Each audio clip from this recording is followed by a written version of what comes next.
ایک دفعہ کا ذکر ہے کہ جنگل میں ایک خرگوش رہتا تھا۔ اس کے نیک دلی کے چرچے دوسرے جنگلوں میں بھی تھے۔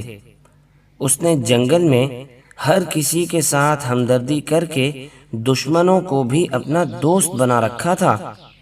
ایک دفعہ وہ اپنے مخصوص انداز میں ٹہلتا ہوا جا رہا تھا کہ اس نے ایک چھوٹے بچے کے زور زور سے چیخنے اور رونے کی آواز سنی۔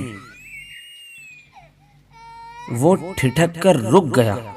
آواز سے وہ کوئی چھوٹا انسانی بچہ معلوم ہوتا تھا۔ وہ دوڑتا ہوا آواز کی سمت بڑھا۔ جب وہ آواز کے نزدیک پہنچا تو ایک بہت ہی عجیب منظر اس کا انتظار کر رہا تھا۔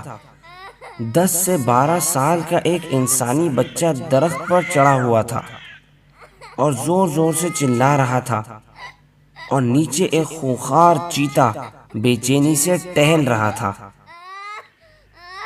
خرگوش اس معصوم سے بچے کو اس پریشانی کے عالم میں دیکھ کر تیزی سے دماغ پر زور دینے لگا۔ وہ کوئی ترکیب سوچ رہا تھا جس سے وہ بچے کو بچا سکے۔ بچہ شاید جنگل میں بھٹک گیا تھا۔ اچانک اس کے ذہن میں ایک ترکیب آئی۔ وہ درخت کے پیچھے سے نکلا اور بولا، کیوں میاں جنگلی بلے، تم یہاں ہو؟ میں نے تو سنا ہے جنگل میں نئے انتخابات ہو رہے ہیں۔ سارے شیر، چیتے، تیندوے اور بڑے بڑے جانور تو وہاں جمع ہیں۔ لگتا ہے تمہیں جنگل کا بادشاہ بننے کی کوئی خواہش نہیں ہے۔ انتخابات؟ مگر کہاں؟ ارے میاں، تمہیں شکار کرنے سے فرصت ہو تب نا۔ انتخابات ہو کہاں رہے ہیں؟ یہ تو مجھے معلوم نہیں، میں نے تو بس الو میاں کو سنا تھا بی لومڑی کو بتاتے ہوئے، سوچا تمہیں بھی بتا دوں۔ چیتے نے حیرت سے آنکھیں پھیلائیں، ایک خونی نظر اوپر لٹکے ہوئے بچے پر ڈالی اور بھاگتا ہوا نظروں سے اوجھل ہو گیا۔ وہ معصوم سا بچہ درخت سے نیچے اترا اور خرگوش کا شکریہ ادا کرنے لگا۔ آپ تو بہت اچھے جانور ہو۔ ابو تو کہتے ہیں جنگل میں صرف برے، خطرناک اور جنگلی جانور ہی رہتے ہیں۔ ارے نہیں بھائی، اچھے برے تو سب جگہ ہوتے ہیں۔ جیسے انسانوں میں جہاں برے لوگ ہوتے ہیں وہاں اچھے بھی ہوتے ہیں تاکہ برائی کو مٹا سکیں، اسی طرح جنگل میں بھی ہے۔ بہت بہت شکریہ خرگوش بھیا، میں آپ کے بارے میں اپنے ابو کو ضرور بتاؤں گا۔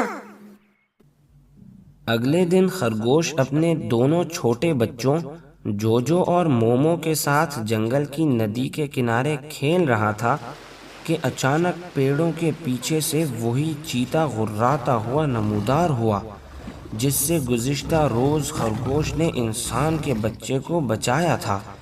خرگوش ویسے تو بہت پھرتیلا جانور تھا، مگر اپنے بچوں کے ساتھ وہ بے بس تھا۔ وہ بھاگ نہیں سکتا تھا۔ پیچھے ندی تھی اور آگے غصے سے غراتا ہوا چیتا۔ تم نے مجھے دھوکہ دیا، تم نے مجھے اس انسانی بچے کی وجہ سے جھوٹ بولا۔